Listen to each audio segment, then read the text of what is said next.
আসসালামু আলাইকুম রহমতুল্লাহ।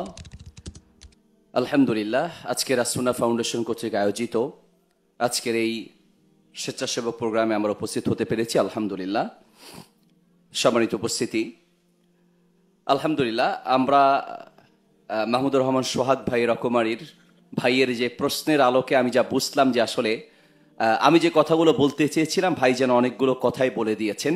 তা হচ্ছে আসুন্নাহ ফাউন্ডেশন এবং শেখ আহমদুল্লাহ হাফিজাহুল্লাহ তিনি কিন্তু একদিনেই আসুন্নাহ ফাউন্ডেশনকে এই পর্যায়ে নিয়ে যাননি, যেটা আমাদের অনেকেই আমরা এতটাই তাড়াহুড়া আশা করি যে একদিনেই আমরা পুরো দেশ পাল্টে দিব।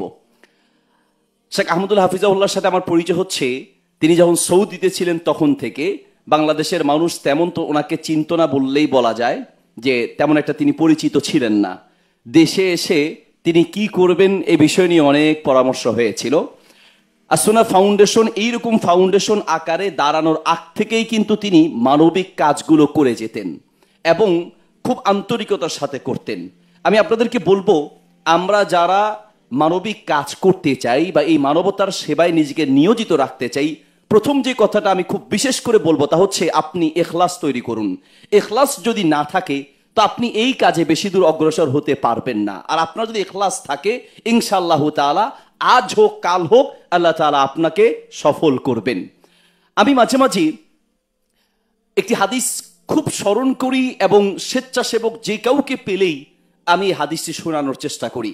আত-তারগিব ওয়াত-তারহিব কিতাবে আছে, নবী সাল্লাল্লাহু আলাইহি ওয়াসাল্লাম বলেন, কিয়ামতের মাঠে আল্লাহ সুবহানাহু ওয়া তাআলা প্রত্যেকটা বান্দাকে কাছে ডেকে প্রশ্ন করবেন, আররাফাহু নিয়ামাহু, স্মরণ করিয়ে দিবেন যে বান্দা তোমাকে আমি অনেক নিয়ামত দিয়েছি, নিয়ামতের কথা স্মরণ করিয়ে দিয়ে শেষে প্রশ্ন করবেন, মাযা আমিলতা ফিয়া, বান্দা বলো আমার জন্য কি করেছো, আমার জন্য কি করেছো।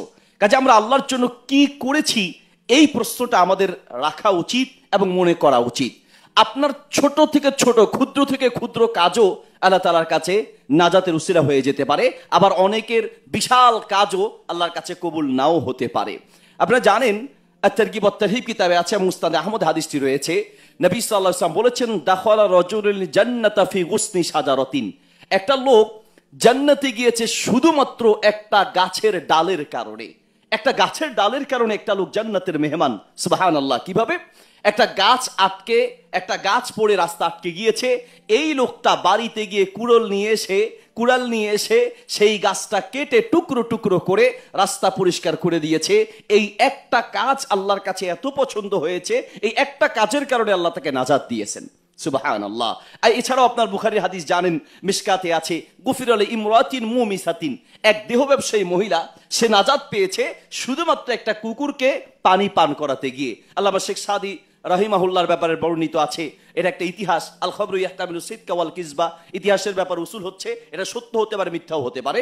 তা আল্লামা শেখ সাদির ব্যাপারে বলা হয় যে ওনার এক ছাত্র নাকি স্বপ্নে দেখলেন উনি আল্লাহর অনেক বড় নিয়ামতের মধ্যে খুব ভালো অবস্থায় আছেন মৃত্যুর পরে।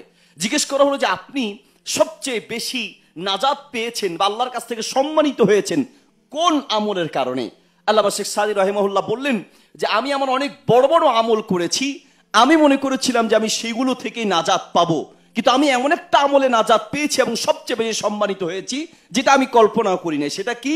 তিনি একদিন লিখছেন, আপনারা জানেন যে আগে দোয়াত কলম দিয়ে লেখা হতো, কালির মধ্যে কলম চুপিয়ে এরপরে কলমটা উপরে ধরে এরপরে লেখা হতো, অর্থাৎ কালি নিয়ে নিয়ে লেখা হতো। তো তিনি লিখতে গিয়ে একদিন দেখলেন যে কলমের মাথায় একটা মাছি বসেছে এবং মাছির খুব ক্ষুধার্ত ছিল। এরপরে তিনি সেই কলমটা এইভাবে ধরে রেখেছেন, ওই কলমের কালি সে পান করছে, অতক্ষণ পর্যন্ত কলমটা ধরে রেখেছেন যেন তার তৃষ্ণা নিবারণ হয়। একটা মাছের তৃষ্ণা নিবারণ করার কারণে তিনি বলছেন আমি খুব বেশি সম্মানিত হয়েছি। এরকম অনেক ঘটনা কোরআন সুন্নাহয় আছে। মূল কথা বলতে চাচ্ছি যে নিজের কোনো কাজকেই আপনি কোনো আমলকে কোনো কাজকেই তুচ্ছ মনে করবেন না, এগিয়ে যেতে হবে এবং সবচেয়ে বড় কাজ হচ্ছে যে আল্লাহর জন্য করতে হবে। বিশ্বাস করেন, আপনারা যারা স্বেচ্ছাসেবকের দায়িত্ব পালন করেছেন, আমি নিজে একজন মাঠের কর্মী, আলহামদুলিল্লাহ মাঠে আমি খেদমত করার চেষ্টা করি। তা আমি দেখেছি যে আপনি যদি আল্লাহর জন্য না করেন তো আপনার জীবনের হতাশার শেষ থাকবে না, কষ্টের শেষ থাকবে না। অনেক স্বেচ্ছাসেবক ভাইকে দেখি যে সাধারণ মানুষদের মূর্খতা সুলভ আচরণের কাছে অনেকেই পরাজয় বরণ করে, রাগ হয়ে যায়, গরম হয়ে যায়, কারণ এমন এমন আচরণ করে বসে যাকে দিতে পেরেছেন সে মাশাআল্লাহ খুশি খুশি, একবার জায়গায় তিনবার, তিনবার জায়গায় যদি 5 বার পায় আরো খুশি, আরো দিলে আরো খুশি, চাহিদার কোনো শেষ নাই। ওই যে জাহান্নামের একটা স্বভাব আছে, হালমিম মাজিদ, আরো আছে কি, আরো আছে কি।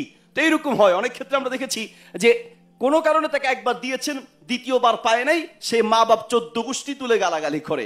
এমন হয়েছে যে আমাকে আমার সামনেই আমাকে গালাগালি করেছে। আমার একটা ছেলেকে আপনারা আলহামদুলিল্লাহ হয়তো অনলাইনের কল্যাণে চিনেন, ওকে গুম করে ফেলবে, ওকে মেরে ফেলবে, ওকে পৃথিবীতে রাখবে না। কেন? ওই যে চিরা চিনি একবার পেয়েছে, দ্বিতীয়বার পায় নাই। হ্যাঁ, আরেকবার এসেছে, আমরা দেই না, আমরা বুঝতে পেরেছি যে সে একবার নিয়েছে, ইত্যাদি কারণে অনেক কষ্ট হবে। তবে মূল কথা হচ্ছে যে আমাদেরকে ধৈর্যশীল হতে হবে। স্বেচ্ছাসেবকদের সবচেয়ে বড় গুণ, নাম্বার 1 ইখলাস থাকতে হবে, নাম্বার 2 হচ্ছে ধৈর্যশীল হতে হবে। অনেক অশোভনীয় আচরণ করবে, অনেক মূর্খতা সুলভ আচরণ করবে, কিন্তু সবগুলোকে ধৈর্যের সাথে মোকাবেলা করতে হবে। নবী সাল্লাল্লাহু আলাইহি ওয়াসাল্লামের ইতিহাসগুলো আমরা খুঁজে দেখলে পাবো যে তিনি দাঁড়িয়ে আছেন, জাযাবাহু জাযবাতান শাদীদাতান, পিছন থেকে এসে চাদর টান দিয়ে এমন জোরে টান দিয়েছে যে গলায় দাগ বসে গিয়েছে। ফালতাফাতা ইলাইহি, নবী সাল্লাল্লাহু আলাইহি ওয়াসাল্লাম তার দিকে তাকালেন, ফাদাহিকা, মুস্কি হাসলেন, একটা ধমকও দেন নাই, এসেছে সাহায্য নেয়ার জন্য, কিন্তু চাদর এমন জোরে টান দিয়েছেন পুরো শরীরে দাগ বসে গিয়েছে, একটা ধমক পর্যন্ত নবী সাল্লাল্লাহু আলাইহি ওয়াসাল্লাম দেননি। তো আমরা যারা স্বেচ্ছাসেবকের দায়িত্ব পালন করি, আমাদেরকেও ঠিক তেমনি ধৈর্যশীলের ভূমিকা পালন করতে হবে। সবচেয়ে বড় কথা আমি আবার বলছি, ইখলাস, আল্লাহর সন্তুষ্টির জন্য আপনি ছোট থেকে শুরু করেন, একদিনে আপনি আসুন্নাহ ফাউন্ডেশনের মতো ফাউন্ডেশন করে ফেলবেন। শেখ আহমদুল্লাহ হাফিজাহুল্লাহ সাব্বির ভাই একদিনেই হয়ে যায় নাই। প্রথম যখন সাব্বির ভাই এসেছিলেন শেখের কাছে চিটং রোডে, আমিও ছিলাম প্রথম দিন অথবা তারপরে কোনো একদিন।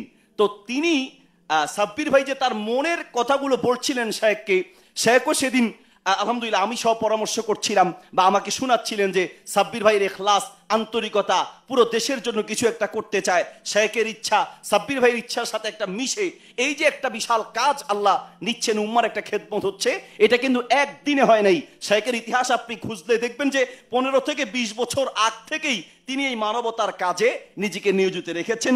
একটা পর্যায়ে গিয়ে আজ আসুন্নাহ ফাউন্ডেশনের ডালপালা ফলমূল আমরা দেখতে পাচ্ছি। আপনাকে দিয়ে হবে ইনশাআল্লাহ তাআলা, চেষ্টা করে যেতে হবে। সর্বশেষ ইউ ক্যান উইন, একটা প্রসিদ্ধ বই আছে আপনারা জানেন, শিব খেরার, তার একটা অভিব্যক্তি আছে, তাকে জিজ্ঞেস করা হলো, তিনি উল্লেখ করেছেন যে একজন টিচারকে বলা হলো যে আমি পৃথিবীতে সফলতা অর্জন করতে চাই, কিভাবে সম্ভব? বলছে তুমি চলো নদীতে, চলো কালকে নদীতে এসো, তারপর তোমাকে প্র্যাকটিক্যাল বুঝিয়ে দিব।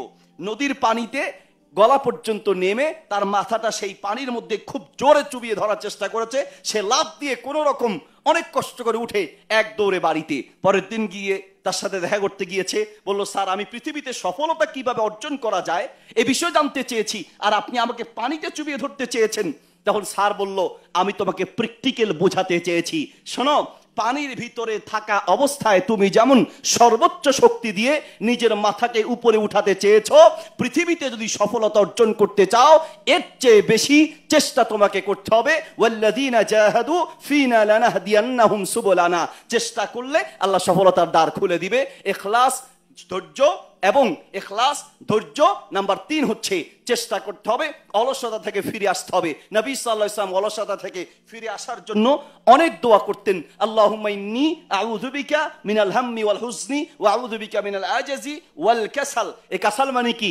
আল্লাহ অক্ষমতা এবং অলসতা থেকে আমি মুক্তি চাই। আল্লাহ তাআলা এমন এমন দিন, আমি তো শেখের কাছাকাছি মাঝে মাঝে থাকি বা ওনার সোহবত নেওয়ার চেষ্টা করি, শিকার চেষ্টা করি, রাতের পরে রাত চলে যায় ফাউন্ডেশনের ছোট্ট এক একটা সিদ্ধান্ত নেওয়ার জন্য। আমরা মনে করি যেগুলো এমনি এমনি হয়ে যায় না। এই যে আমাদের এই ভাই সাব্বির ভাই, তারপর আরিফ ভাই সহ যারা আছেন, আমাদের খুরশিদ ভাই সহ অনেককে আমি দেখেছি যে রাতের পরে রাত এক একটা সিদ্ধান্তের জন্য কাটিয়েছেন, এরপর একটা সিদ্ধান্ত নেয়। আমরা যেমন হুট করেই মনে করি যেটা হয়ে যায়, এমনিতে হয় না। অলসতা দূর করতে হবে, চেষ্টা করতে হবে। আল্লাহ তাআলা তৌফিক দান করুন। জাযাকুমুল্লাহ খাইর। ওয়াসসালামু আলাইকুম ওয়া রাহমাতুল্লাহি ওয়া বারাকাতুহু।